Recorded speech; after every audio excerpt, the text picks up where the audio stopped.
आज रामायण दर्शनम भव्य रूप में हम सभी के सामने है और मुझे विश्वास है कि देश और दुनिया के जो यात्री रॉक मेमोरियल पर आते हैं,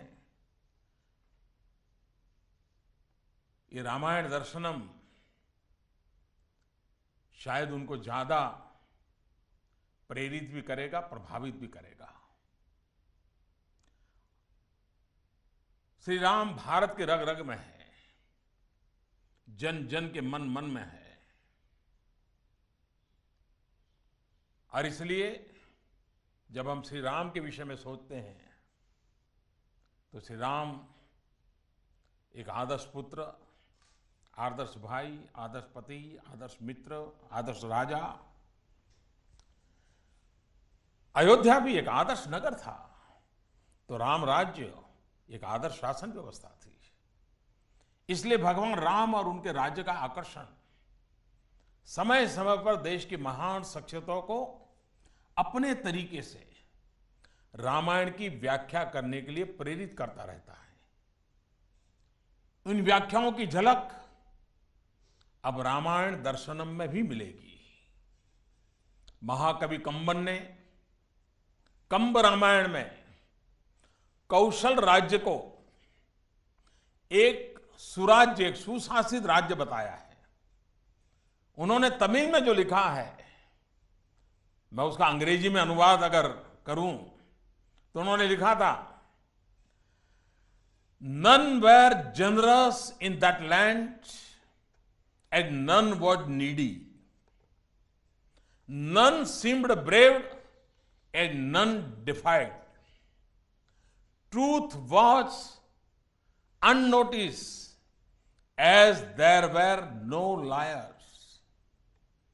No learning stood out as all were learned.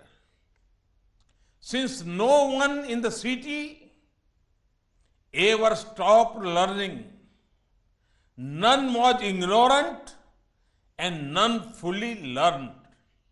Since all alike had all the wealth, none was poor and none was rich. ये कंबन द्वारा रामराज का प्रेजेंटेशन है। महात्मा गांधी भी इन्हीं विशेषताओं की वजह से राम राज्य की बात करते थे।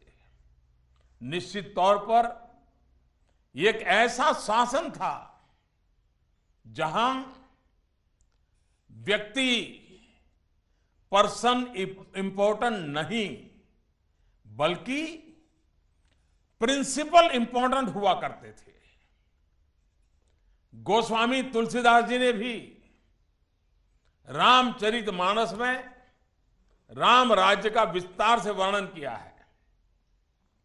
राम राज्य यानी जहां कोई गरीब ना हो, दुखी ना हो, कोई किसी से घृणा न करता हो, जहां सभी स्वस्थ और सुशिक्षित हो, जहां प्रकृति और मनुष्य के बीच तालमेल हो। और गोस्वामी जी ने लिखा है, दैहिक दैविक भौतिक तापा, राम राज नहीं काहि व्यापा, सब नर करहि परस्पर प्रीति, चल ही स्वधम निरत श्रुति नीति, अल्प मृत्यु नहीं कब नीव पीरा, सब सुदर सब वीरो शरीरा, नहीं दरिद्र को दुखी न दीना, नहीं को अबुद न लक्षण हीना। राम रावण को हराकर बड़े नहीं बने, बल्कि राम तब राम बने जब उन्होंने उन लोगों को साथ लिया जो सर्वहारा थे, साधनहीन थे। उन्होंने उन लोगों का आत्मगौरव बहाल किया और उनमें विजय का विश्वास पैदा किया। भगवान राम के जीवन में उस भूमिका को स्वीकार नहीं किया जो उनके वंश द्वारा जो परंपराएं थी। कई के वरों में कई बातें हम लोग जानते हैं। वो जब अयोध्या से बाहर निकले थे तो एक नगर की सरहद से ही बाहर नहीं निकले, लेकिन पूरे विश्व को, पूरी मानवता को अपने आप में समाहित करते हुए आदर्श क्या होता है, मूल्य क्या होते हैं, मूल्यों के प्रति जीवन का समर्पण क्या होता है, उसे उन्होंने जी करके दिखाया था। और इसलिए मैं समझता हूं कि ये रामायण दर्शनम, ये अपने आप में विवेकानंदपुरम में एक प्रासंगिक, और हम जानते हैं प्रगति के लिए समाज जितना सबल चाहिए, राज्य भी सुराज्य होना चाहिए। जब राम जी को देखते हैं तो व्यक्ति का विकास, व्यवस्था का विकास, ये बातें सहज रूप से नजर आती हैं।